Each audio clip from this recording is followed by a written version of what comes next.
काम तो पूरे उत्तर प्रदेश में हुआ है, पिछले 10 साल में काम नहीं हुआ। देखो आप दबा के चारों तरफ काम हो रहा है। फिर जैसे क्या क्या आपको लगा?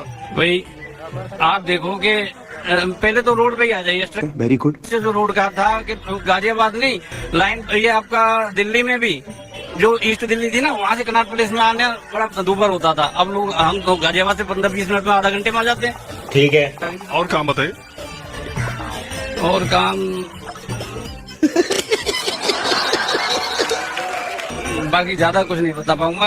असली बात तो रोडों का ही है। यार 10 साल में आप काम तो बता सकते हैं ऐसा?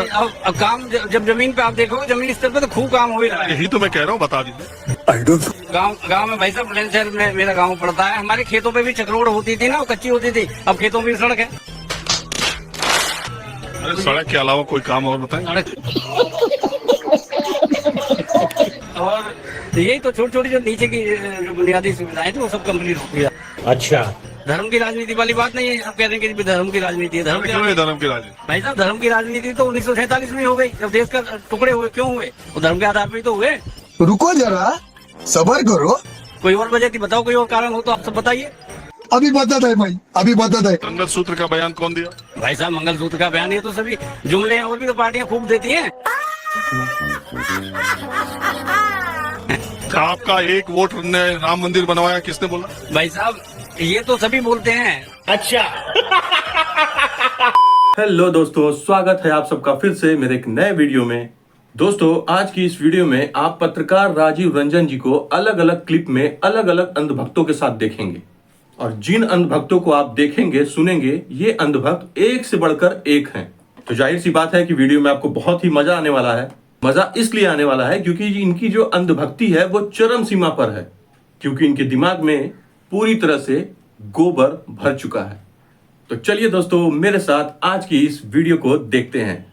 ये कह रहे हैं जिन पे भ्रष्टाचार के पहले आरोप थे, जिन पे ईडी सीबीआई की इनकम टैक्स की नोटिस थी, कुछ लोग तो ऐसे थे जो जेल में थे, 2.5 साल जेल गए और निकल के आए, और जब बीजेपी की तरफ आ गए तो उनको मंत्री बना दिया।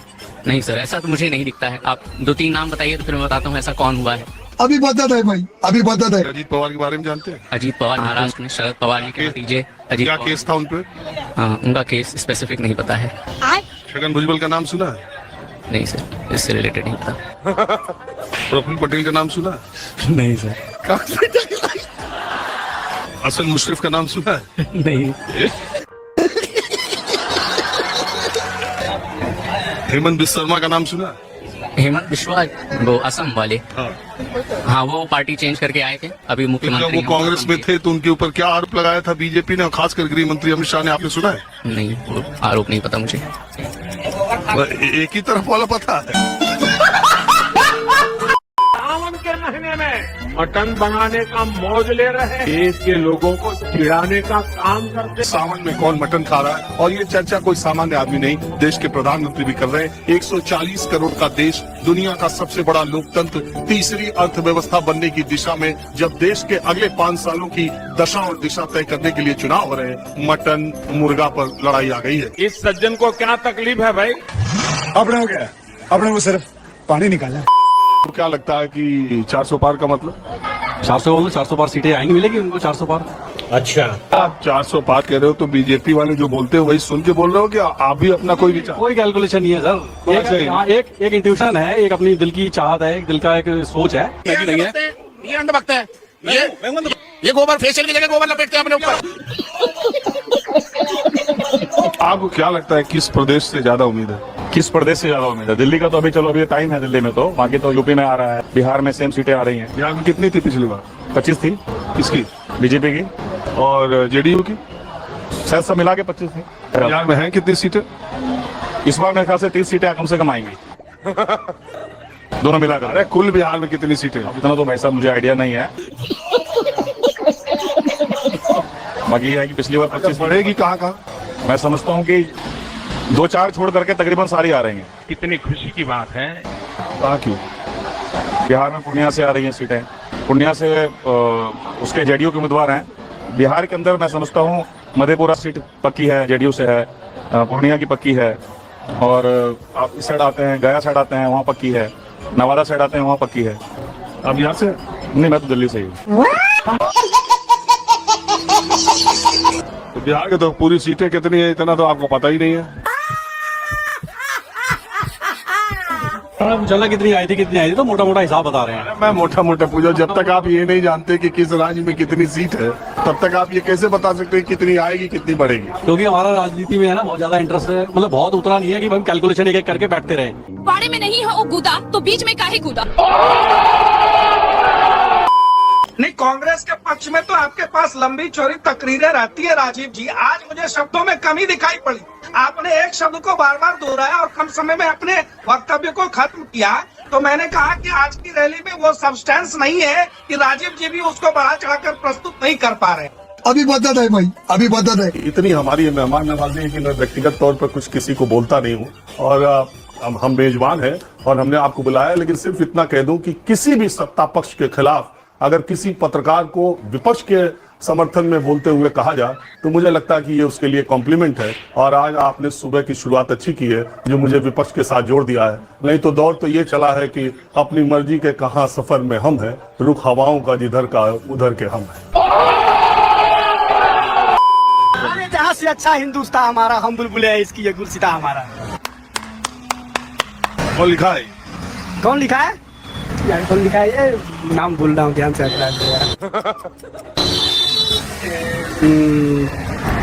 अबे जल्दी बोल कर। भगत सिंह थे, कौन थे यार? रविंद्रनाथ टैगोर। फिर से याद कर दीजिए। बंकिम चंद्र चटर्जी नहीं थे सर, ध्यान में नहीं आ रहा मुझे। खोपड़ी तोड़। मैं ये जानता हूँ कि सर जिस घर में खाओ ना, जिसके लिए करते हैं उसके लिए कुछ करके दिखाना चाहिए। अगर हम देश के लिए आए तो देश के लिए मरना चाहिए। अगर देश में रहे गद्दारी करे तो ऐसा इंसान देश में रहने का कोई हक नहीं है। बात तो सही है। आज हमारा देश बहुत आगे रहता है लेकिन मुल्लों की वजह से पीछा हो गया है। मुल्लों की वजह से, मुसलमानों को। बिल्कुल सर। क्या दिक्कत हुई उससे? दिक्कत सर अब मान के चलिए अच्छा बुरा कुछ नहीं देखते हैं, प्रेम व्यवहार कुछ नहीं देखते हैं।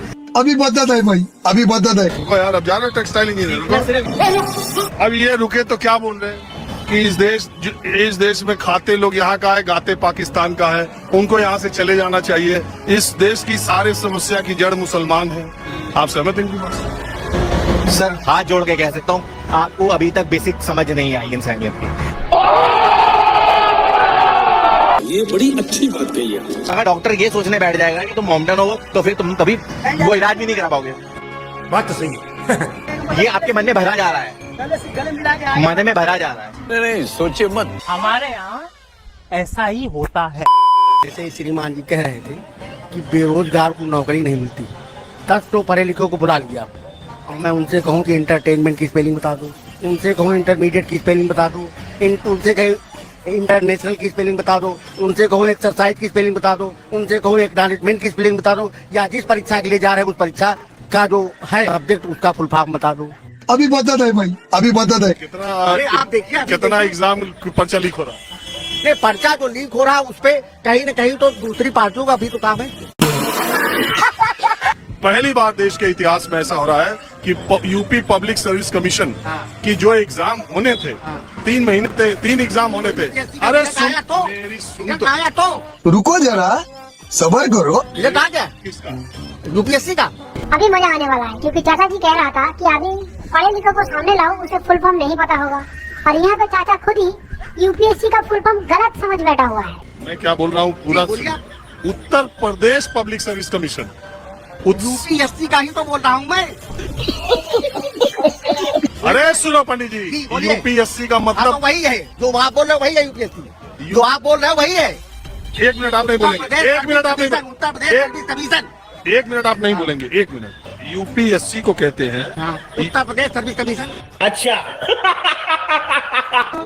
अरे यार 1 मिनट चुप रह सकते हो पंडित जी? इसकी गारंटी मैं नहीं दे सकता। 1 मिनट चुप रहिए। यूपीएससी को कहते हैं यूनियन पब्लिक सर्विस कमीशन, संघ लोक सेवा आयोग। वो दिल्ली में है और वो अखिल भारतीय स्तर की नौकरियों के लिए इम्तिहान लेता है। अब आता है यूपीपीएससी, उत्तर प्रदेश लोक सेवा आयोग, जो उत्तर प्रदेश में राजपत्रित अधिकारी। एक मिनट कहाँ पे लिखा हुआ है? श्रीमान जी आप कितना पढ़े बड़े आप बताइए। लोक सेवा आयोग जो आयोग आता है पूरे भारत का होता है, एक राज्य का नहीं होता है। उठा ले रे देवा, उठा ले रे बाबा। हर राज्य में लोक सेवा आयोग है, हर राज्य में। नमस्कार। चाचा को शायद नहीं पता कि ये राजीव रंजन जी से बात कर रहा है। आपको अपने अलावा कोई पढ़ा लिखा दिखाई दे रहा है? दोस्तों चाचा जी खुद के आगे, खुद के ज्ञान के आगे तो किसी को कुछ समझ ही नहीं रहे हैं। लगता है कुछ ज्यादा ही पढ़ लिख लिए हैं। तो दोस्तों वीडियो आपको कैसी लगी प्लीज मुझे कमेंट में जरूर बताइएगा, और अगर आपको वीडियो अच्छी लगी हो तो प्लीज वीडियो को लाइक और चैनल को सब्सक्राइब जरूर करिएगा, और हाँ दोस्तों बेल आइकन जरूर दबाइएगा। अब मैं मिलता हूं इस तरह की एक और मजेदार धमाकेदार वीडियो के साथ, तब तक के लिए आप अपना ध्यान रखें।